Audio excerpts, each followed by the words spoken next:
Hello everyone, Reverend Elaine White, the Pixel Priest, and welcome to our fifth testimony evening. So it's lovely to see some of you joining us already. So hi to Kathleen and to Trish, to Pastor Aguma watching from Nairobi. That's lovely to see you. And to Trevor as well. So, and anyone else who may be joining us, I'll say, as I always say, you don't have to announce yourself. It is fine to lurk and just watch, but we do like to say hello. And with these testimonies, what we like to have is not just for us to be chatting, but also we just really would love your comments, your questions, your engagement. So if anything occurs to you, or even a line of encouragement, it's just lovely to have the comments come up, and it just helps us as we're chatting away this evening. I'm trying to remember, there was some message I had. Yeah, just before we begin, before I introduce our guest for tonight, just to say I've got a new microphone, which we have managed to get from donations. So thanks to those who donated. It just helps us to keep the tech going as well. If you did want to donate, the details are in the description. And hi to Jacqueline, who's just arrived as well. And as I say, and anyone else who may be joining us. So this evening we have yet another testimony. I think anybody who's been watching them all would agree that they've been just so moving and all very different and all really worthwhile. So it's a great privilege to welcome Rob Woodburn, who is the reader at St Luke's Church in Poulton, Wallasey, also a member of Wallasey Unleashed Online Church, where he regularly preaches and sometimes service leads. So let's just say hello to Rob. Hi, Rob. Good evening, Elaine. Yeah, how are you? Nice to be here. Very well, thank you. Good. Absolutely fine now. Yeah, so good. Good. So good to have you here. So Rob, I know you've got an interesting story to tell, and that's great. And so I hope just so. yes, oh yeah, definitely. And so sort of really important story to tell. So just to start us off, really. So your sort of early life, Rob, was that a Christian upbringing? It was, yeah. I was born in Wallasey. I've never really ventured very far. I was born in what used to be called Highfield Maternity Hospital in Mill Lane. So it's just actually up the road from St Luke's Church. So yeah, I was born and bred in Wallasey. My mum and dad were both Christians. My father was a church organist. He played at St Paul's Parish Church in Seacombe. Right. My mother was a Sunday school teacher there, so I had no chance really. I was encouraged to go to Sunday school from a very early age, and it was part of a landscape growing up. It was just something that you did. Yes. And right from the beginning, God was a reality. I didn't question him being there. Mum and Dad told me so it had to be right. Yes, yeah. I think when you're very young, that's how it works, isn't it? Yes, It does. Yeah. I was not particularly rebellious as a child. I tended to do as I was told most of the time. Oh, good. So you had that sort of Christian background, and So did it? I mean, but I think. Often when you're a child, you can sort of just accept it, isn't it, as you say, with your parents. Yeah. So was there a sort of point at which it became sort of more real to you? I think it really happened round about my confirmation. If anybody doesn't know what confirmation is, it's basically what it is in the Anglican Church. You're baptised as an infant, usually as a baby, and there's an opportunity, normally when you're about 12 or 13, to go along to a service and to confirm the promises that your parents and godparents have made on your behalf when you were baptised. And the bishop lays his hands upon your head and asks God to confirm those promises in your life, and that was a big moment for me, and I wasn't expecting it to be. Right. I just thought that it was a kind of a normal rite of passage that everybody did. Yes. I can remember going along to confirmation classes at St Paul's. It was December. I was confirmed there, and winter came very early that year, so it was very bleak on Sunday afternoons, sitting in the vicar's vestry with a 1-bar electric fire, and it was a bit of an ordeal to go through, really. I didn't remember much about the teaching, but going along to the service, I was confirmed at St Hilary's Church by the Bishop of Birkenhead, Reverend Eric Mercer, who went on to become Bishop of Exeter eventually. Right. And it was an amazing service, really. One of the things that he said in his sermon, which really struck me, was he said, what you are receiving today is a gift, and it's not the kind of gift that you're going to take home with you and put in a cupboard and bring out when you're feeling holy. And that's really struck a chord in my heart. I thought, what is this strange gift that I'm being given tonight? Yeah. So when I went up to kneel before the bishop and to have him lay his hands on my head and say, "Confirm, O Lord, your servant with your Holy Spirit," I went up with a feeling of expectation. Something is going to happen at this moment. Yeah. And although I didn't really feel anything then, something definitely did happen. I remember going home that night, and I'd been given a prayer book by one of my godparents. And when I went to bed that night, I opened it and read the Collect Epistle and Gospel for the previous Sunday, and that became a habit that from that night onwards. I did it every night. Right. And so something happened. It sort of triggered something in you. Yeah. No, that's really something interesting. awoken in my heart. It's been the Holy Spirit working, do you think? I don't remember him referring to the Holy Spirit, but that was obviously the gift he was talking about. Yes. That was the gift that God was giving me. Yeah. And that's great, isn't it? Because so often with confirmation, people go through the motions, don't they? And they sort of, not the child's fault, I just mean that it's expected, and if that's what everybody does, then, you know, and it's lovely to hear that actually you just really feel the spiritual presence there, and that had an impact on you. That's great. So so what sort of happened after that, really? What happened was a bit surprising, actually, because I'd been going to St Paul's, which was my parents' church, all my life, really. A chance conversation, really, in the playground with a school friend. A few months later, and I was saying I was a bit dissatisfied with life there, because it was a very, very formal church. They used the Book of Common Prayer for their services, and we used to go into church once a month for church parade. And I never got an awful lot out of that. It was a bit of a dead service to me. And he was saying, "Well, you want to come along to our church? Our church is really lively and good, and so on. We have a really good choir as well." Now, my father was a choir master, and I'd never really had any particular desire to join the choir at St Paul's, but something struck a chord again with me, and I thought, well, I wouldn't mind exploring that. So went along. And it was completely different to St Luke's.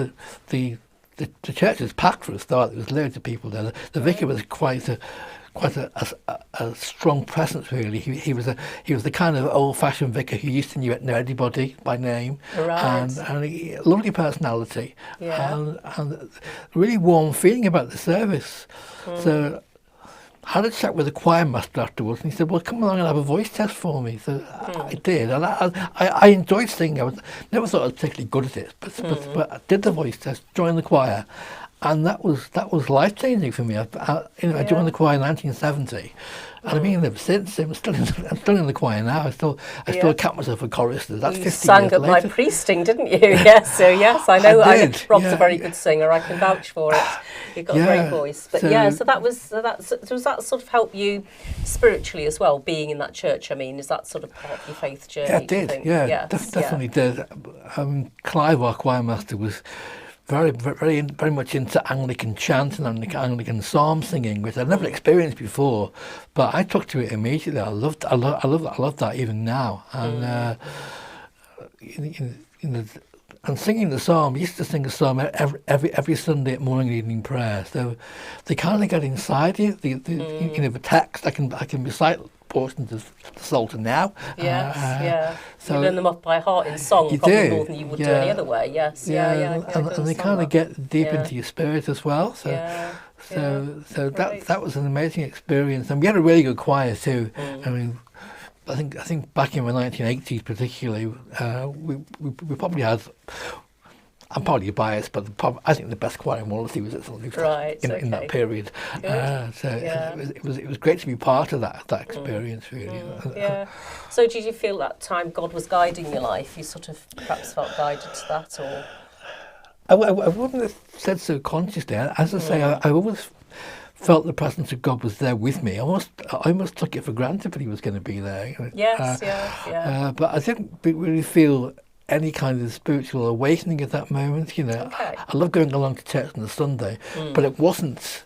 I wouldn't say it had a huge impact upon the way I was living my life at that time. Yeah, sure. Okay, so Yeah. so what happened? So you stayed in this choir sort of to adulthood, really, then and beyond, as you said. Yeah. So what else was happening in your life, sort of Well- school-wise, or leaving school, and what happened after that? Okay, well, I left school in 1974 with 5 O levels, including maths and English. So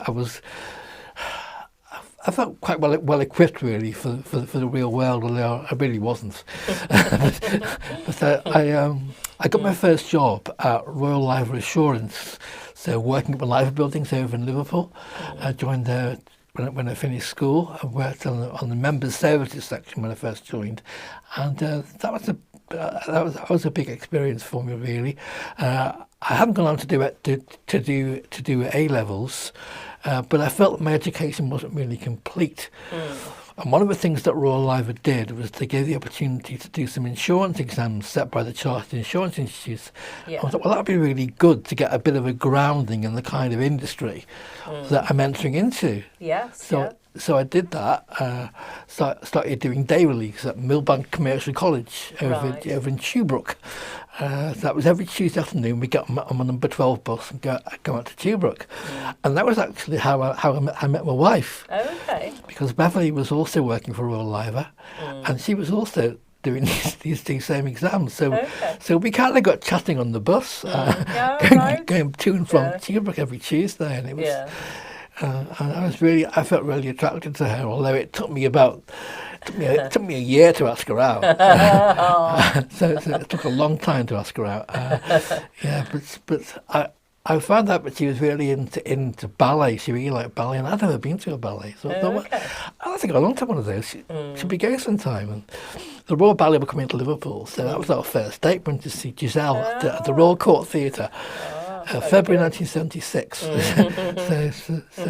things kind of developed from there, really. We had a 3-year courtship. Oh yes. Which I suppose seems quite a long time now, but you were quite young, I think, weren't you? I was very young. Yeah. I was too young. You just left school. What would you have been, 16 or 17 when you met? I was 17 when I met Beverly. So very, very young, really. But we went out for a year together, and I proposed Christmas 1976. Not really quite thinking it through, but she said yes straight away, which really surprised me. And we got engaged the following May. And one of the things she said to me when she agreed was, I want us to buy our own house. Yeah. Which is a huge step to take, really thinking about it now. I mean, you wouldn't normally do that now with house prices the way they are. No, yeah. But we did. We saved up enough for a deposit, and we bought our first house in Hampstead Road in Wallasey, Christmas 1977. So that was a huge step. So there I was with a mortgage at 20. Yes. Oh gosh, that's young, isn't it? Yeah. Yeah. It is. Yeah. And then we got married about 18 months later. Yes, so right. Yeah, so we settled down. Yeah, so how old were you when you got married? 21? 21, yes, yeah. I was 21, Beverly was 20. Yeah, so right, gosh. Ridiculously young love, hey? Absolutely was, yeah. But it's lasted, so yeah. Well, it's lasted 42 years now, so we're still together, so it was obviously the right thing to do. Yes, and then when our first child came along, in 1983, that was Jenny.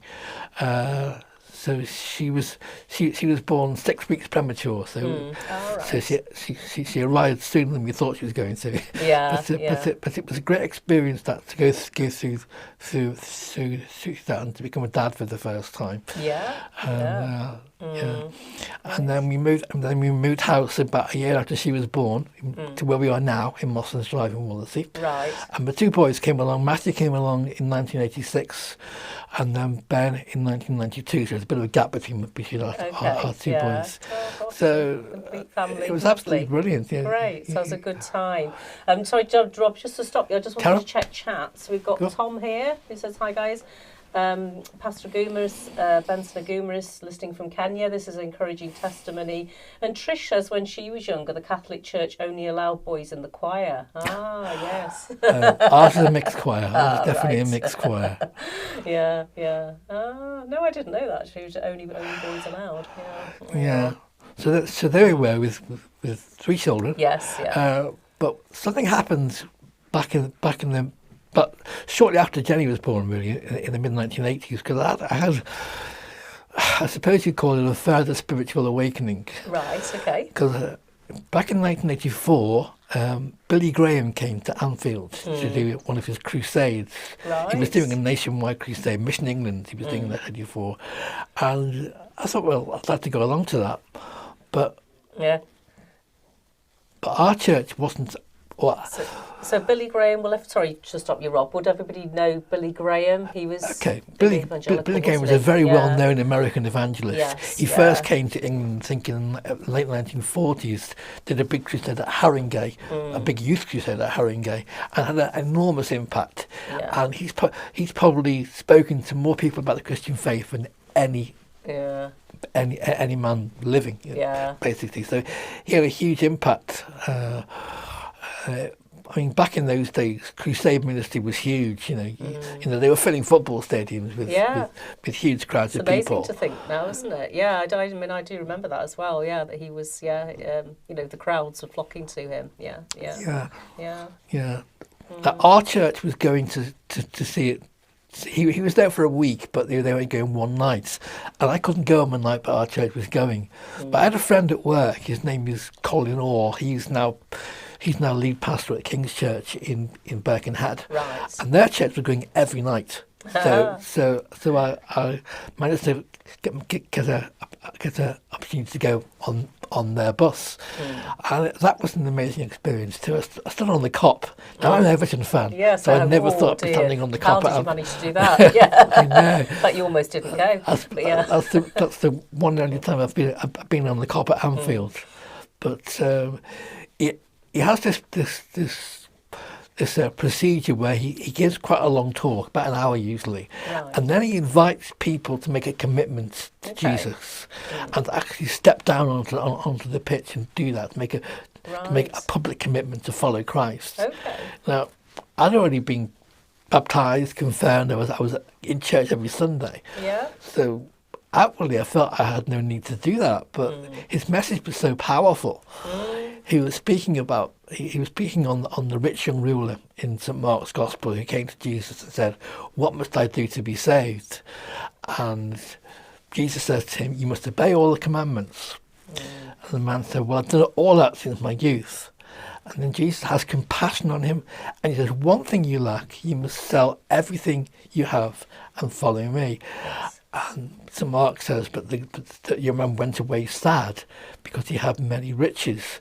I didn't want to leave Anfield sad that night. That was what was drawing me down to the pitch side, I think. So in the end, I found myself on the pitch, making that prayer commitment. Yeah, wow. And that was life changing too. And from that moment, something really very profound happened. I developed an interest in reading Christian books. I was devouring them. Yeah. It was incredible. It's like it sparked. Sounds like another Holy Spirit experience. It sparked something deeper in you as well. It did. Yeah, sort of almost. Yeah, and I mentioned my friend Colin, who was a member of King's Church in Birkenhead. That's a Pentecostal church, and I was working very closely with him. We would be on the same department at Royal Liver. And his Christian experience seemed to be somehow far deeper than mine. He had something going on in his life that I didn't have. And we talked about something called the baptism in the Holy Spirit, where God comes to you in a very profound way and releases the Spirit in you, very much like the apostles at Pentecost. Yes, yeah. They believe that experience is for all Christians. We all need to be filled or baptized with the Holy Spirit, and in doing so, God kind of equips you for the purpose He has for your life. And he said, you need to have this experience. And I actually went along to his house one night and we prayed, and I found myself speaking in tongues, which is incredible. You know? Yeah. So that was a real filling of the spirits. Something was released in me that night. Gosh. Yeah. That's a great experience, isn't it? It's just great to see God working like that, isn't it? That starting with what happened at Billy Graham, and then God carrying on working. So you're saying it made you devour. So you had a sort of hunger, I suppose, for scripture and Christian books and things that perhaps you hadn't had before. Yeah. So did that? Did that lead to anything, or did it change your life? Very much so. It certainly impacted what I was doing at St Luke's, because about a year or so afterwards, we did a Lent course, and the vicar was looking for someone to lead Lent groups, and I volunteered to do that. Right. That was a good experience, and the group that I led actually went on much longer, continued to meet after Lent. Obviously, Joe, our vicar, had taken note of this, and he invited me along to the vicarage and said, I've seen what you're doing here, and it's really good. And have you ever considered exploring this further and perhaps becoming a reader? And a reader in the Church of England is like a lay minister. You're licensed to lead services, to do a bit of pastoral work and to preach. And I haven't really ever thought about doing anything like that. But it was one of those moments when as soon as you said it, I thought, actually, yes, I would really like to do that. Good. So you felt a real prompt. This was I suppose a calling then, really, isn't it? You'd felt somebody else had recognised it in you first. That's right. So I embarked on 3 years training to do that. Right. I was licensed in October 1990 as a reader to St Luke's Church. And I've been a reader ever since. Still doing that. It's been an amazing part of my life, really. It's embraced far more than I ever thought it would. At that time, it felt like you were just helping the vicar out, really. But by taking some of the burden off him and leading services, doing the occasional sermon and so on. But it led to so much more than that. So have you been involved in in pastoral work and other ministry as well? Certainly do some pastoral visiting. Leading Bible studies, that kind of thing. That's the sort of calling as well, isn't it? Really, obviously, you'd started that with that Lent group, isn't it? So it's sort of following that through. I always felt and still feel that my main calling is to preach and teach, but you've got to kind of walk the talk as well, haven't you? You have to get alongside people and encourage them to explore their calling, their vocation. And that's what I'm aiming to do. To try and live by example, really, and to encourage others to do the same thing as I've done, really. Because I think we're all called. We've all got various gifts and talents which God has given us.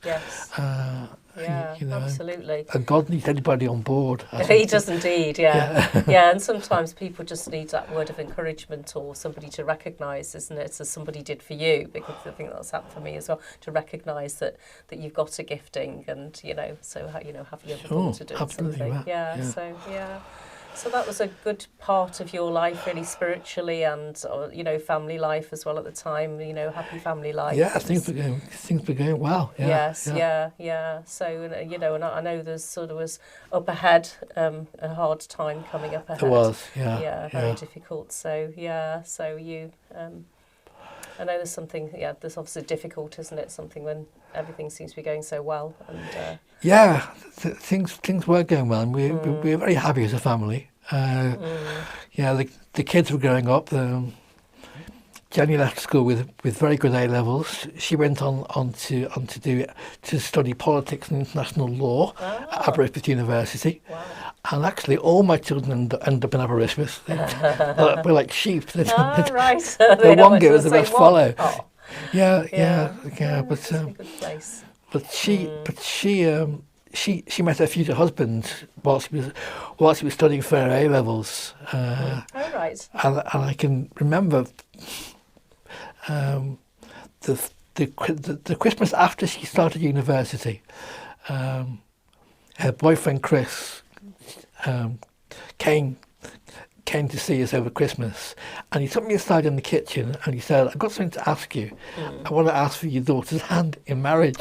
Now Jem was just started uni there. She was 18, and I thought this is history repeating itself basically. Yes. But I think what it was, he was in the army. He was based out in Dishfort in Yorkshire, Right. and they hated being apart, and I think he was kind of putting a marker down. He was like, "This girl's mine," sort of Yes, thing. yes, yes. Because Yeah. it actually turned out to be a very long engagement. Right. They were engaged for a long time, but So sort of while she was at university. she was at yeah, university. sure. He was in the Yeah, army. Yeah. And then when she graduated, she got a 2. She got a 2-1 at Aberystwyth and graduated. And then she was looking for work. Struggled to find a job at first, and eventually found a job out in Stockport, working for Stockport Council. So Chris by then was coming out of the army, and he kind of followed her out there, if you like. So they ended up buying a house out in Stockport, and they eventually got married in 2010. So that was a wonderful occasion. It was a wonderful day. They got married at St Anne's Church in Manchester, where Jenny was singing in the choir, and it was a wonderful She's day. a singer like her dad. Eh? Yeah, she actually sang with me in St Luke's choir for a while. Yeah. So they were married 2010, and they had 4 blissful years together. They were absolutely so well matched. They were a lovely couple, and they were so good for each other basically. But then kind of tragedy struck our lives in 2014, just 4 years into that marriage, when out of absolutely nowhere, Jenny was diagnosed with cancer, liver cancer. It had obviously been going on for a while because she'd been complaining about stomach pains and things and not feeling right. She was about to be sent for tests, and in the end, one Saturday morning, Valentine's Day 2014, she was in absolute agony that morning and went along to A&E, and she was taken in immediately, and it was obviously very, very serious. The cancer was, they think the primary cancer must have been in her liver, and they thought it spread to other organs. So, suddenly there was this huge bolt from the blue. Yes, what a shock. It was a huge shock to us, yeah, and she was having various tests done and so on. And on the Wednesday after she was admitted, she was sent for a liver biopsy to see what was going on and to see if they could identify what the main cancer was and how far it had spread. And after she had that biopsy, unfortunately, she suffered an internal bleed, and she actually passed away that same night. It was so sudden and so unexpected. I mean, we knew that the prognosis wasn't good. Yes. They told us that probably the only kind of care they'd be able to give her would be palliative care. There was not really much hope of a recovery, but to lose her within 5 days of being diagnosed, it was horrendous. It was a massive shock to us all. Yeah, absolutely. We were devastated. There's no other word for it. No, I can absolutely understand that. That must have been such a hard time for you all, really. It was, Sort of thing that how do you cope how do with they it, compute really? all that? How do you even take it in? And because she was our first child. She was so precious to us. She'd been such a joy to us all, for the 30 years we'd had her, and suddenly she'd been snatched away, and it was just hard to deal with it. Yeah, sure. Yeah. So how? I mean, it's not a daft question. Obviously, that must have been a really, really difficult time for you. So and in the time afterwards. So, did you feel that God was with you in that time? How did it appear to you? Not immediately. No. I was in a black hole for 3 or 4 days at least. Yeah, sure. It was really hard to deal with it.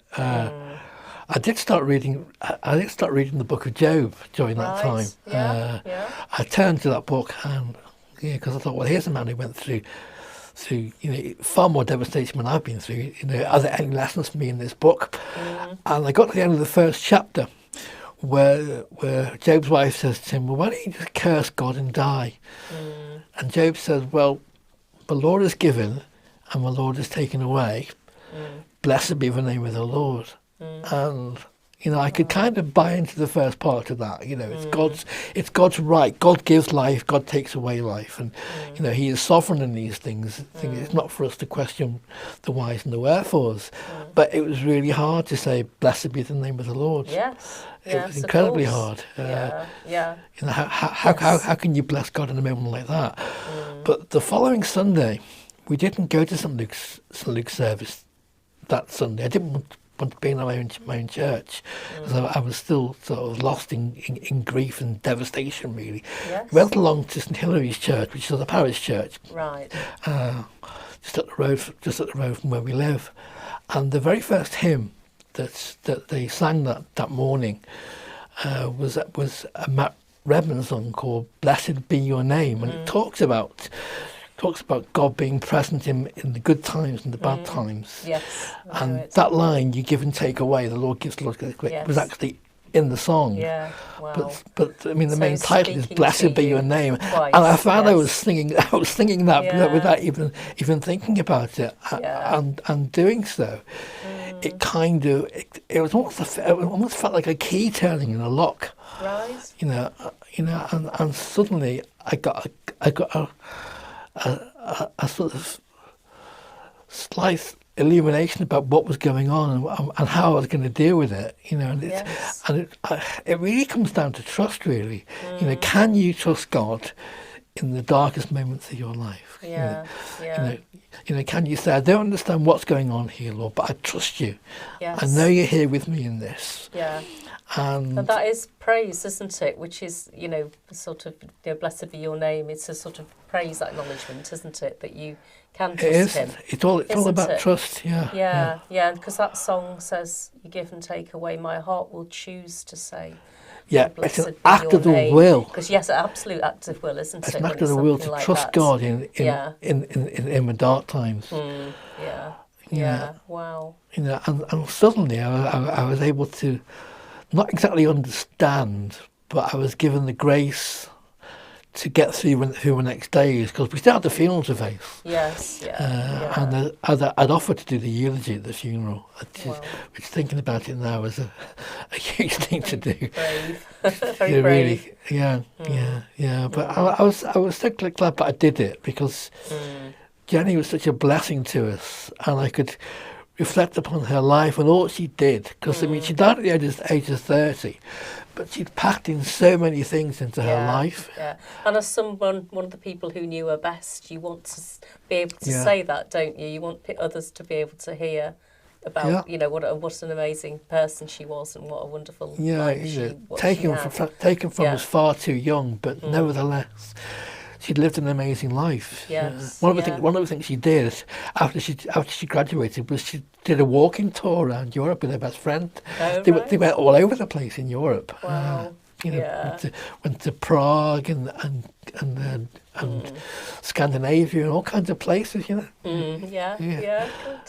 She loved walking. And she was very much an outdoor person. Yeah. Oh, fantastic. So you.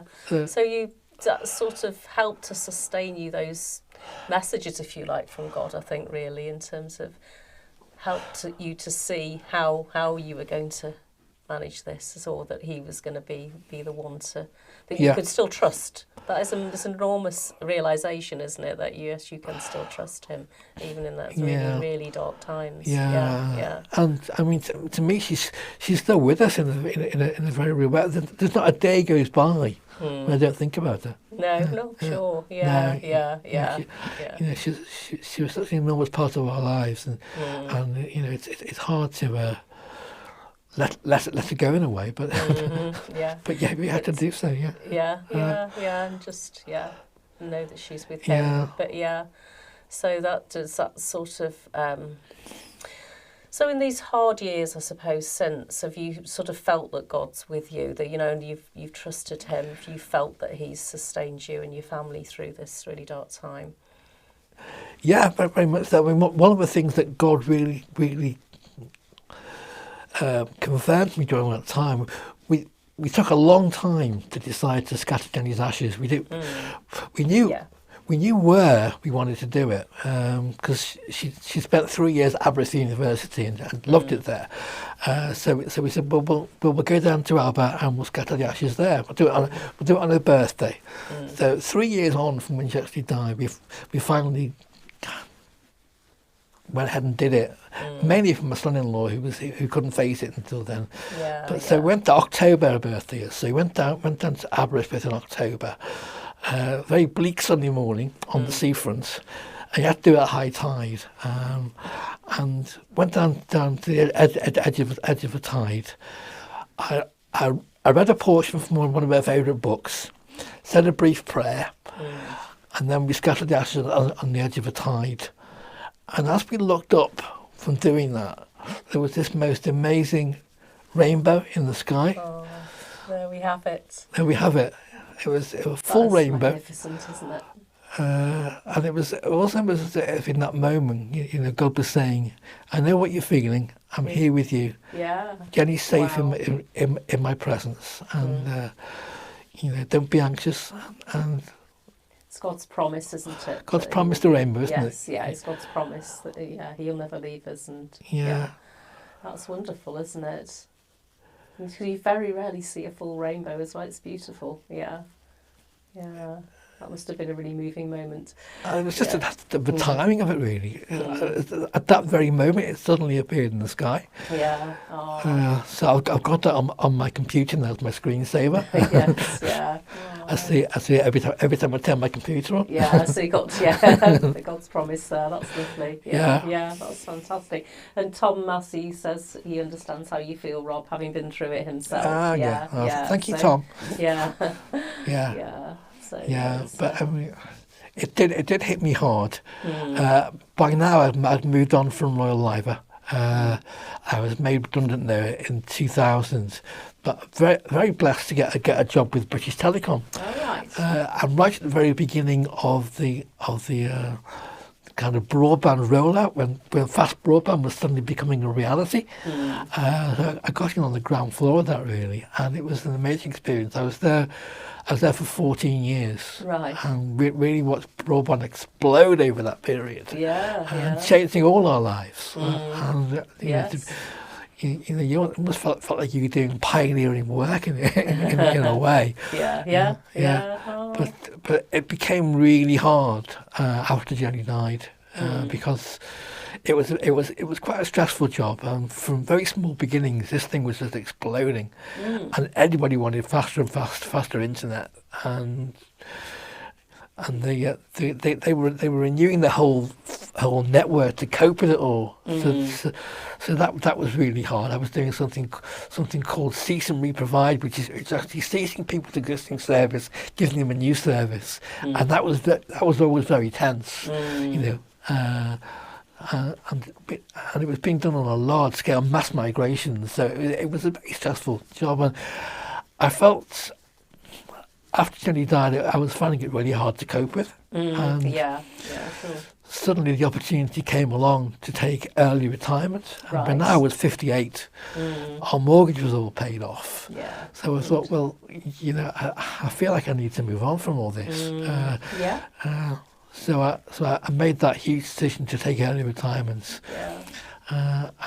Good. That again was a life-changing experience too, Yes. and not in the way I expected it to be. Right. Okay. No. So what's happened with the early retirement? Really, my church life kind of took over. Right. What had happened by that time was that St Luke's had actually moved out of the building where we are, and moved into a local primary school. Right. And there was an opportunity to actually go back into the building, because what had happened was that the diocese had sold the building off to a Christian charity called the Aspiration Trust. They bought the building principally for Rural Youth for Christ to use, but it's a massive building. It's far too big for just Rural Youth for Christ to use. Right. And so Martin Dixon, who was the director, YFC at that time, suddenly decided, well, there's something bigger that can happen here that can actually bless the whole community. So he invited the church back into the building as a tenant. Oh, okay. So we moved back into the building. Right. And my role just changed dramatically. So from being a reader, preaching maybe twice a month, leading services occasionally, something different was happening. One of the things Aspiration Trust wanted to happen was to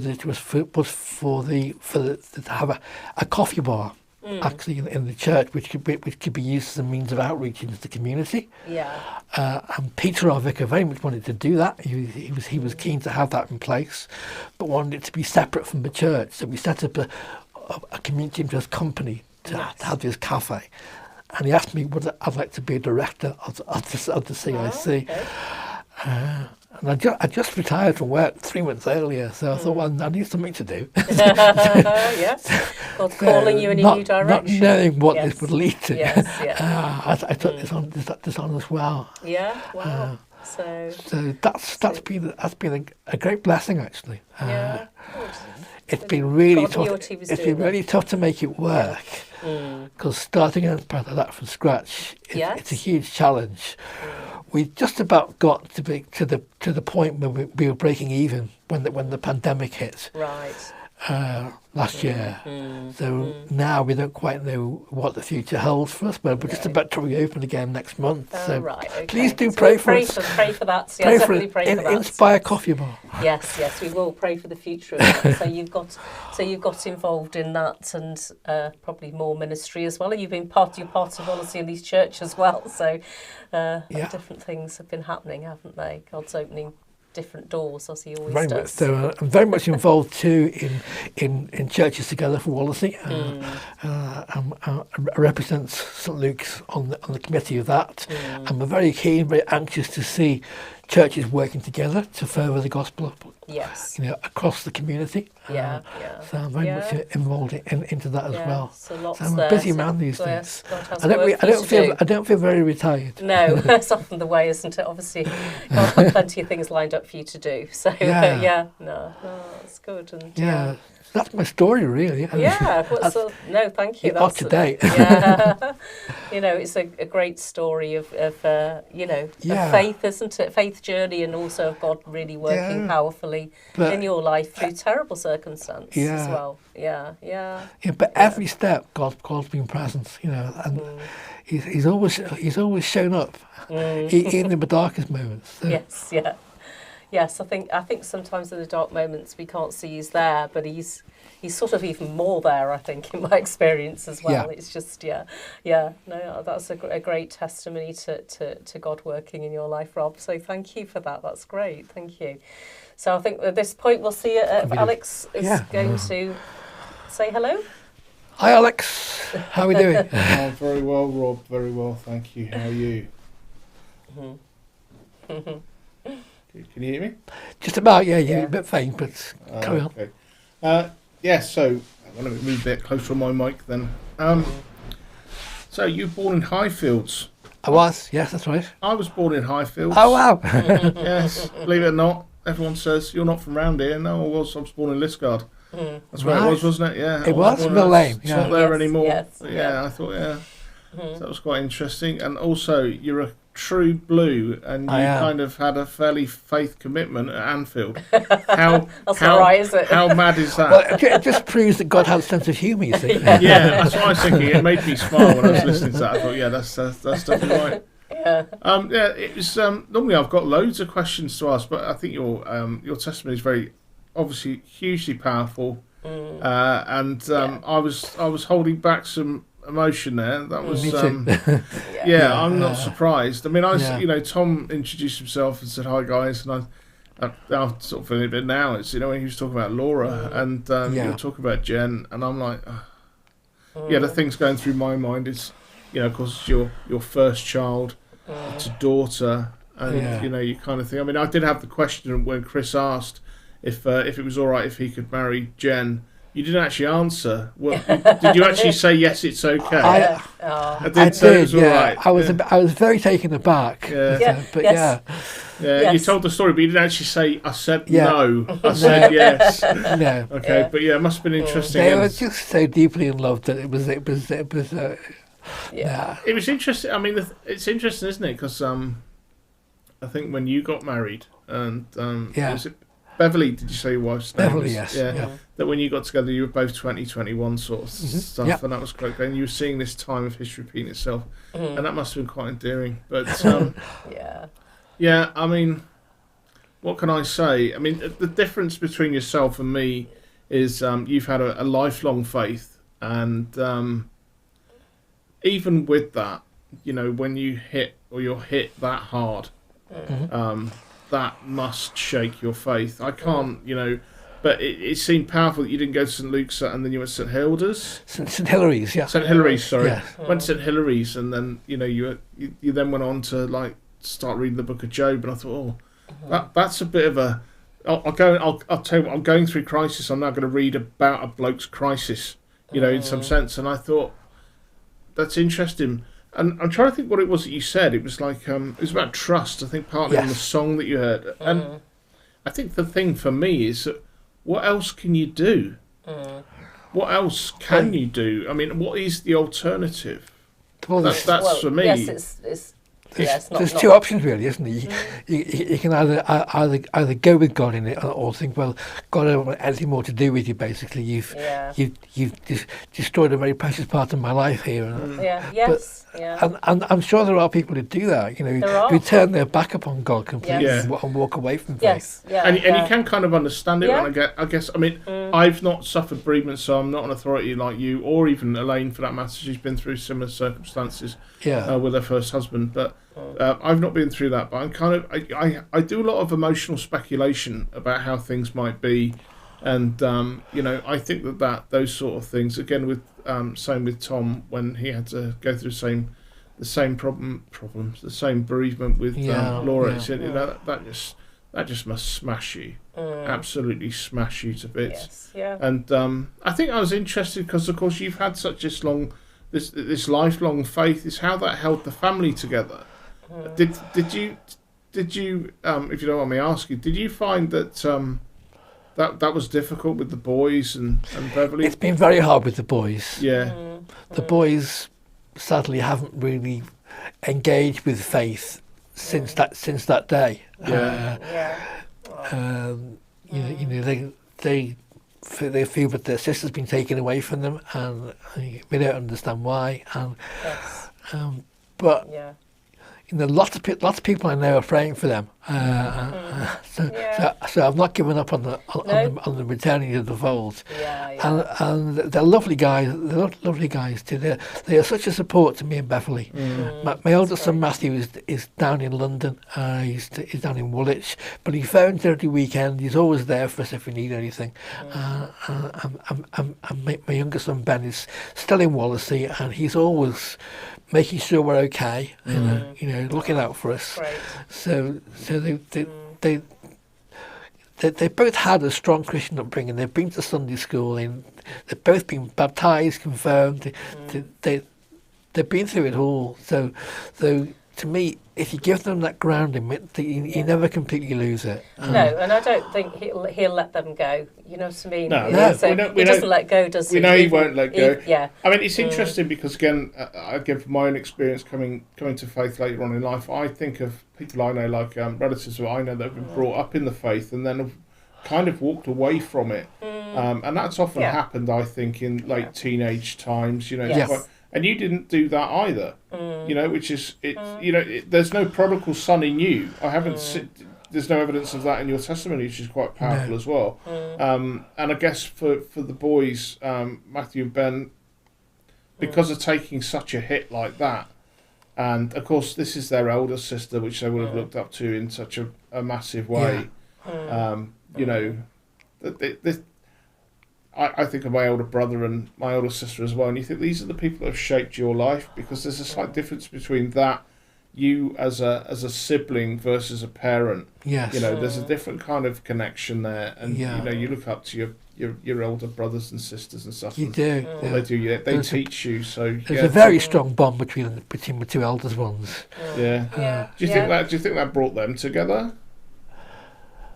The boys? Do you think that comes Yeah, them together? definitely. Yeah. They are. We're on Facebook together all the time. All three of us are together on Facebook. And I've seen your pictures of you and the boys actually on Facebook. Yeah. That's really powerful. I mean, I just pray that they can. Okay, pray. I mean, Trish, there's a couple of comments I've realised. Trish did say, if your prayers are answered like my family's, you will be heard. Yeah, there's great power in prayer, isn't there? And also that Trish's mum went to hear Billy Graham in Nottingham. I've missed that one. Yes. So, yeah. Right. So, Okay. yeah. Gosh. But there's a real power in prayer, isn't there? So we keep praying.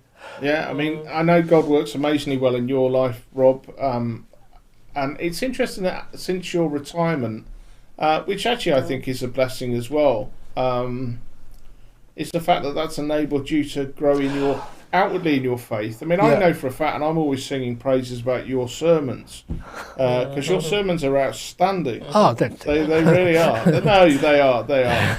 And I, of course, for those watching, Rob comes in and pre-records his sermons with me, and I get the privilege of listening to them first time, and then I get to put them together, whatever, when Rob's not live. And it always just I just sit here like this listening whilst he's recording the camera, thinking this is amazing. His sermons really are really powerful. Yeah. So that's a real blessing for that for Rob to actually give us the time to do that. And the other thing I will say, Rob, is I'm so thankful for you sharing that image. That is such a powerful and private image, really, of such a very special day, and you shared that with people, and I have to say thank you, mate, because that's such a powerful image. I'm not surprised it's your background or screensaver, whatever you use on your computer, because that's incredible. And it seemed like the whole setup was, it's a bit of a cold and murky day, and everyone was really not looking forward to it. And Chris has been kind of struggling to do this for 3 years, and then you get that, and it's like, I looked at that image actually. I won't put it back up. I looked at that image and just sort of thought it was like a cocoon holding. It was like like something holding on to, and I thought that was an amazing picture that you've got there. So that's great. But yeah, again, as with everybody's testimonies that people have come on, amazing. I've got to know you a lot better tonight, Rob. Thank you. And I think this is important. Things that we share these things, because we understand where people are, where they're from. It's just such a short time ago that happened. Yeah, and, sure. But I'm sure it will have helped people. Absolutely. And help people in their faith, and it is great.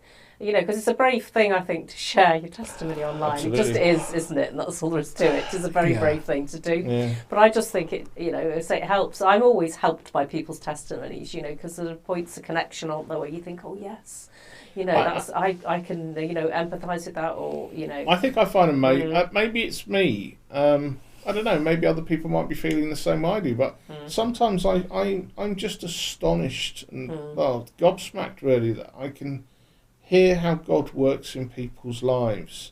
When I kind of think, look, if I had to face that, how would I be? And and I ask myself genuinely, how would you be? And you think, you'd be rubbish. Maybe I don't. No, you wouldn't. No, I know. I ask, but that's what, maybe that's the thing. I mean, certain things have happened in my life, and there's no comparison to losing a child.